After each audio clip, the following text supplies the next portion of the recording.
Welcome back. Our second episode, episode 2 of the Home Services Home Show, where you'll learn everything you need to know. And a whole lot you don't. That's for sure. That's for sure. They didn't even fire us, Andrew, yet. I know. That's good. It's amazing. That's good. Yeah. Like, we got all this stuff, and let's do a podcast, and we did one, and we're doing another one. FCC didn't find us yet or nothing. It's good. Not yet. We'll see how it goes. Today ain't over. We'll see how it goes. This is only number 2. So what'd you do last weekend?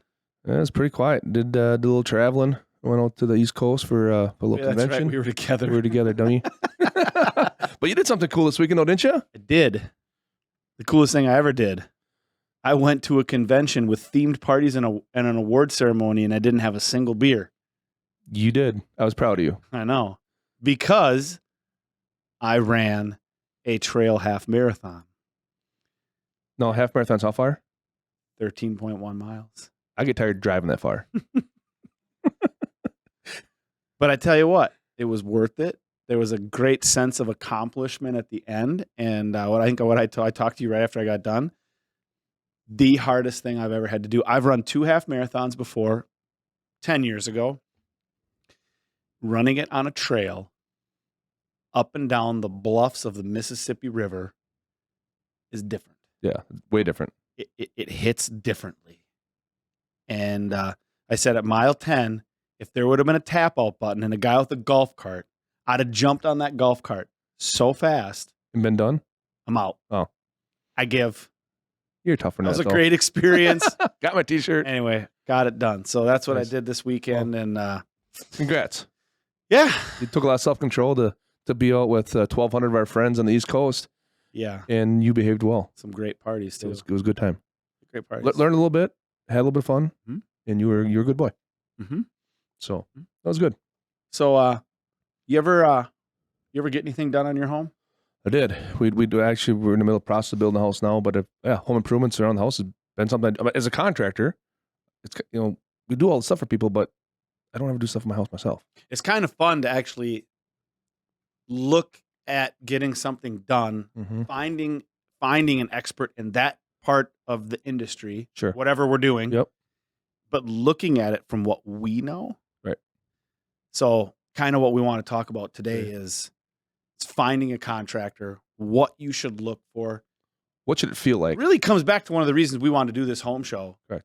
Is to educate people on different subjects, but also people can be informed and not get taken advantage of. Correct. That's what breaks my heart when people spend their hard-earned money on a project and it wasn't fun, or worse yet, it was a very poor job done, and they feel like they got taken advantage of. That truly is the armpit of our industry and home improvements, and it shouldn't be like that way. No. There's plenty of great people, and when you understand what you should be experiencing, what you should be feeling, how it should go, it should be fun. It should be a great experience to spend your hard-earned money on your home. It's your home.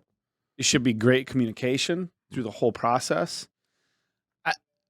It kind of blows my mind this day and age with the internet, websites, online reviews, social media, that people can still get taken advantage of. But our employees come back to us all the time after giving estimates and going, the people were really, really leery because they've been taken advantage of. And I'm like, how? How is that possible? Right. But people have to do their research. So what's the last thing you had done? Not building your home. Yep. What We had some landscaping done, right? And in the landscaping world, there's a million landscapers. You go online, hey, I need landscaping, Neenah, Wisconsin. A million. And they're everywhere, right? And my wife says, it's kind of like, she goes, we need to do our research. I'm like, what kind of research? She goes, kind of like we go to dinner, right? We're going to go for a restaurant, someplace we've never been. What does she do? What's the first thing she does? Grabs her phone. Google reviews, right? And she goes, well, this guy seems pretty good. This guy seems pretty good. And this guy, maybe not. He doesn't have as many reviews, but let's take a look at him anyway. Well, out of 3 estimates we had, it was by far, none of them were the same.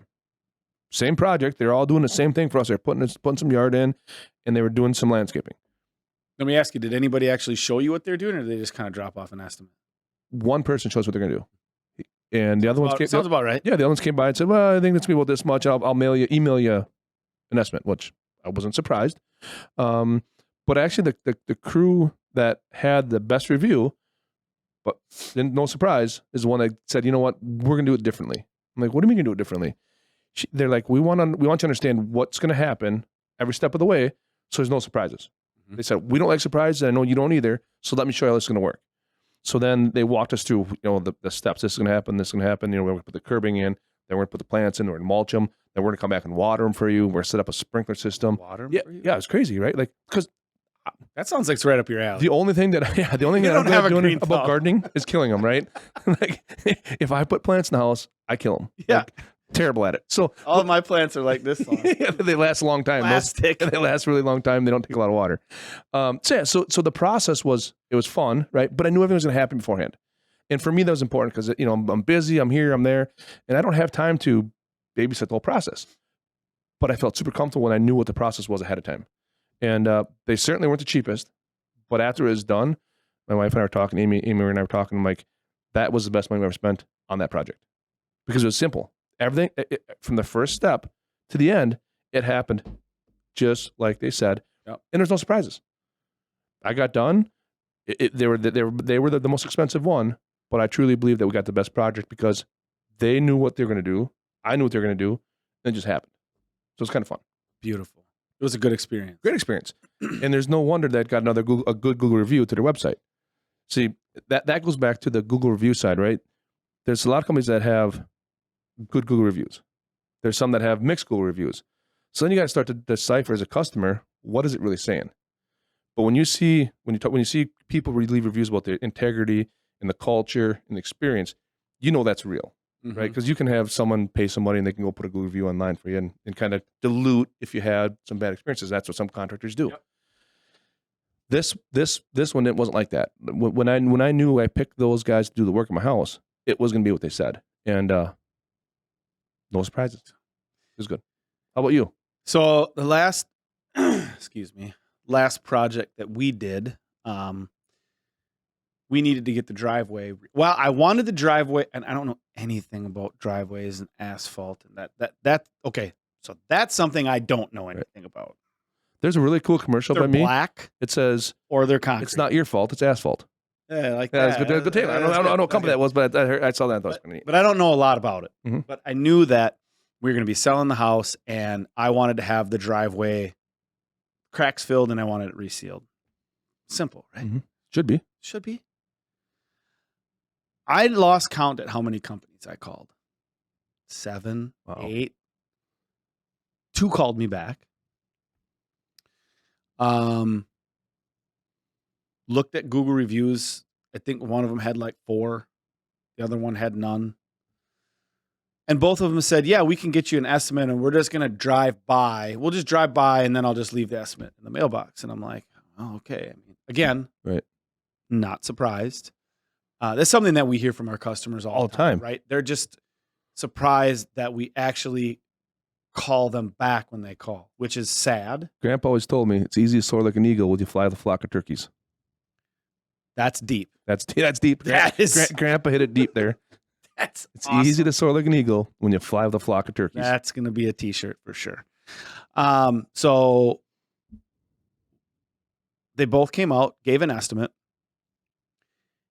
And I didn't want the driveway redone. I wanted it surfaced, but they both said I needed it redone.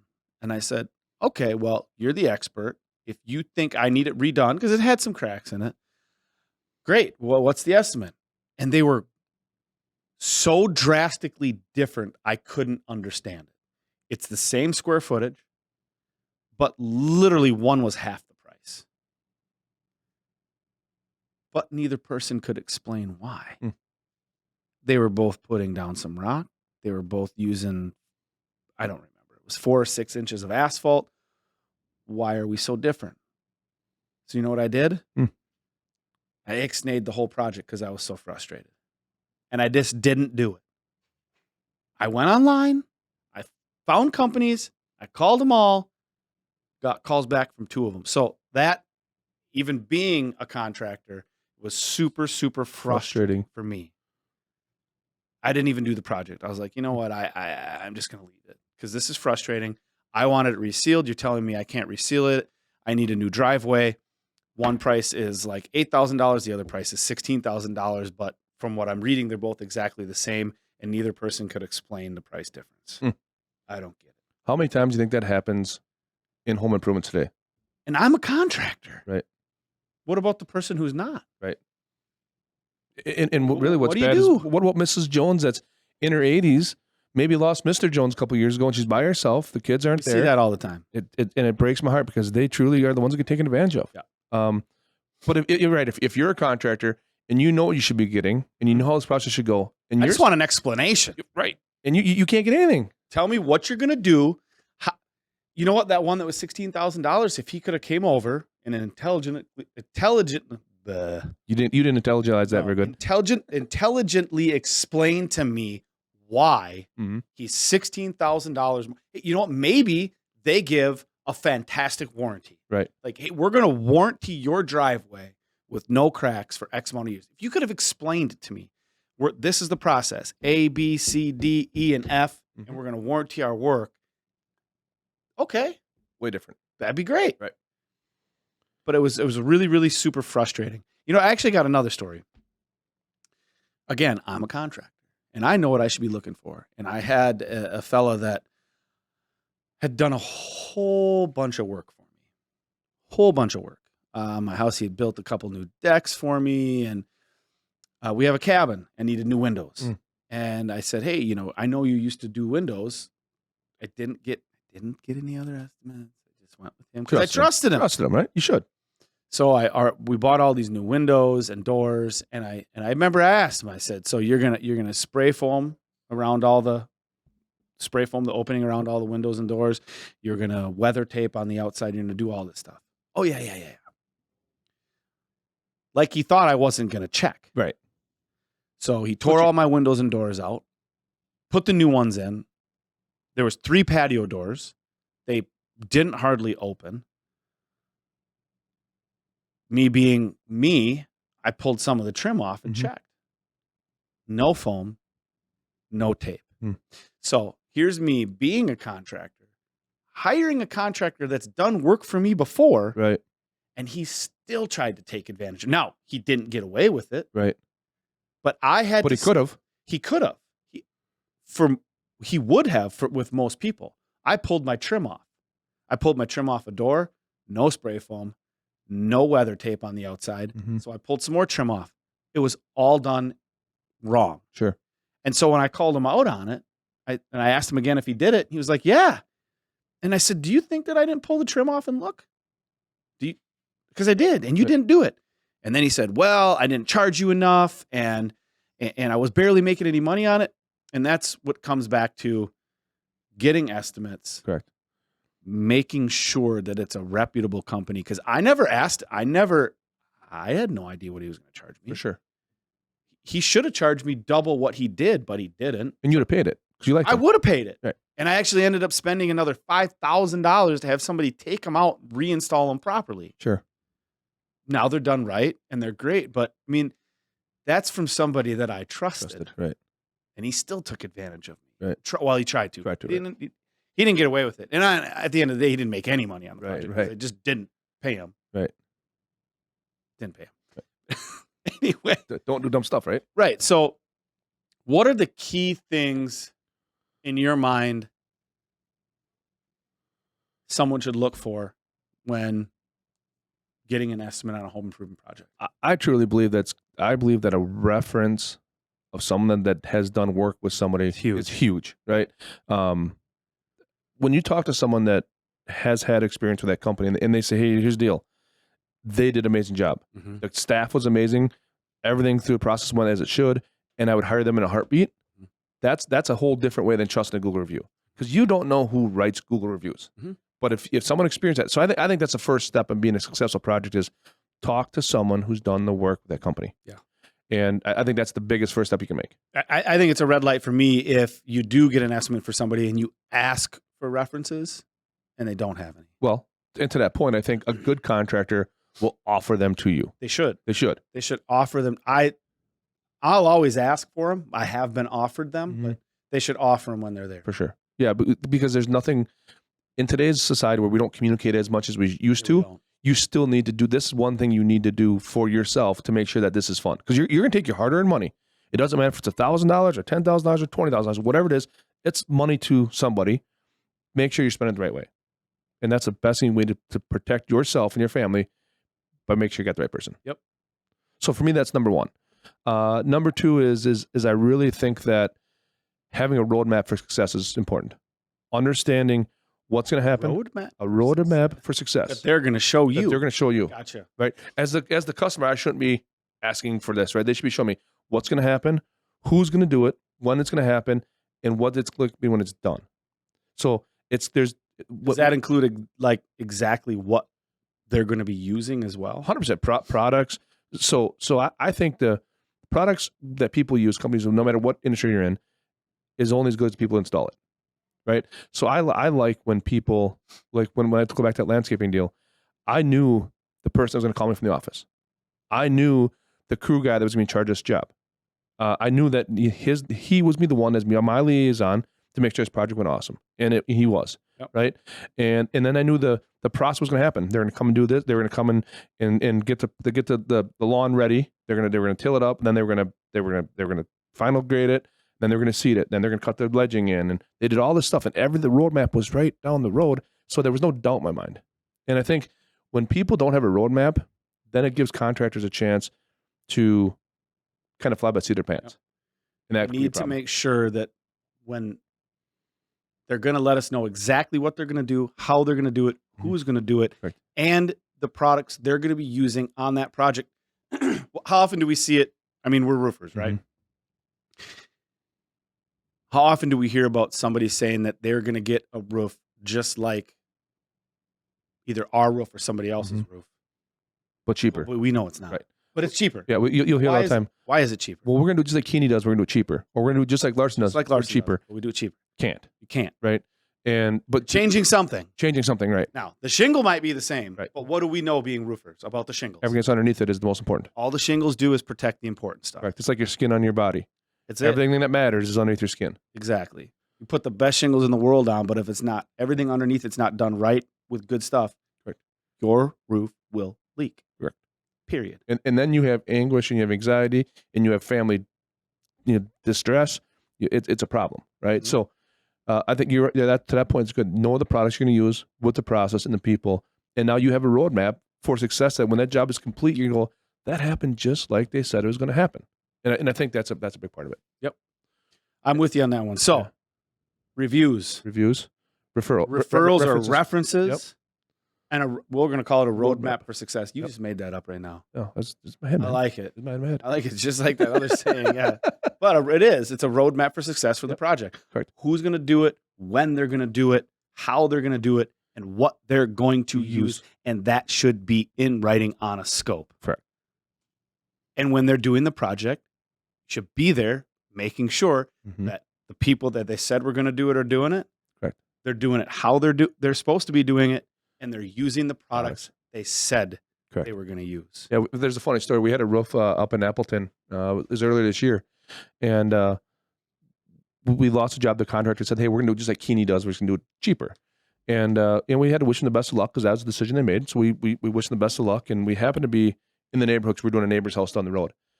And my sales guy happened to be in the area, and he drives by and he looks, and the GF shingles were there like we were supposed to be doing. But also he looks at the delivery, and there's nothing else that's GF on the product. There's no other, the stuff that we do wasn't even on site. And so he stopped by and talked to the homeowners, and Miss Homeowner said, yeah, just because I care about you guys, I see they're putting the GF shingle on, but all the rest of the stuff doesn't match up to what we talked about. And like, yeah, I think we made a bad choice. Well, now here's someone that took their hard-earned money, and they're not getting what they're supposed to get, or not getting what they thought they were going to get. And that's this. But really, they did. Well, they did. That's what at the end of the day, they paid for what they got. So what do people? Engineer Shane, he's young, so he probably doesn't know yet. I was going to ask you what people want when they get a home improvement project, but there's three things: right, great workmanship, a great product, and a good price. A good price, right, or a cheap price. Yeah, and we know that you cannot have great workmanship, great product, cheap price. Cheap price. You can have You can have 2 out of 3. 2 out of 3. That's it. You'd have cheap price, great workmanship, crappy product. Nope. Or cheap price, good product, crappy workmanship. Correct. But to get all 3, it's going to cost money. It's going to cost to do it the right way. It's going to cost money to do it the right way, because I got news for you. The companies that are out there, and people say, wow, they're really expensive. They're expensive for a reason, right? What do we always say? We want to be able to charge enough so that we can continue to grow and stay in business to service our customers and keep that experience 20, going 30 years down the road and make it a good experience. And if we don't charge the right amount, then we can't do it. Well, look at 2009. 2009 was a classic example.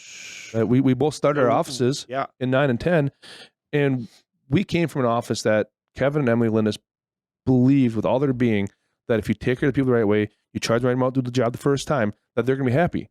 So here we are, 2 young guys starting our new companies, one in Madison, one in Neenah, and we're living what Emily and Kevin taught us, right? Here, charge the right amount, do the right work, always stand behind it, and people will be happy.